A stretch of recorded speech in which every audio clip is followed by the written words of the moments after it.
ලෝකෙ තියෙන සමහර තැන්වලට සාමාන්‍ය මිනිස්සුන්ට යන්න සම්පූර්ණයෙන් තහනම්. කෙනෙක් ගියොත් ආපහු එන්නත් බැරි වෙන්න පුළුවන්. අද වීඩියෝ එකෙන් බලමු ලෝකේ භයානකම තහනම් තැන් හරි. පළවෙනි එක තමයි North Sentinel Island. ඉන්දියන් සාගරයේ තියෙන මේ දූපතට කිසිම අවුට්සයිඩර් කෙනෙක්ට යන්න බෑ. මෙහි ජීවත් වෙන ගෝත්‍රිකයන් පිටින් එන මිනිස්සුන්ට අටැක් කරනවා. දෙවෙනි එක තමයි Area 51. ඇමරිකාවල නෙවාඩා ඩෙසර්ට් එක ඇතුළේ තියෙන Area 51 ගැන අදටත් රහස් ගොඩක් තියෙනවා. සමහරු කියනවා aliensලා සහ UFO ටෙක්නොලොජි මෙතන හයිඩ් කරලා තියෙනවා කියලා. ගවර්න්මන්ට් එක මේ තැන ගැන සම්පූර්ණ විස්තර කවදාවත් පබ්ලික් කරලා නැහැ. 3. Snack island. බ්‍රැසිල් වඳ තියෙන මේ දූපත ලෝකේ භයානකම දූපත් වලින් එකක්. මෙහි විෂ සහිත සර්පයන් දහස් ගණනක් ඉන්නවා. සමහර තැන් වලවල එක ස්ක්වයර් මීටරයකට සර්පයෝ කිහිප දෙනෙක් ඉන්නවා කියලා කියනවා.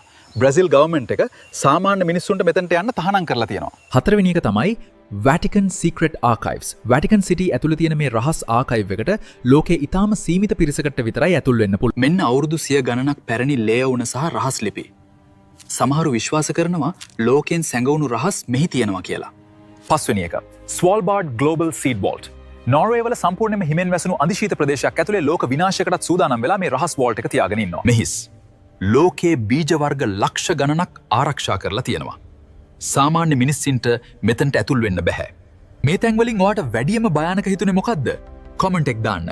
තව මේ වගේ රහස් සහ අමුතු ෆැක්ට්ස් බලන්න නෝවා සිංහල channel එක subscribe කරන්න.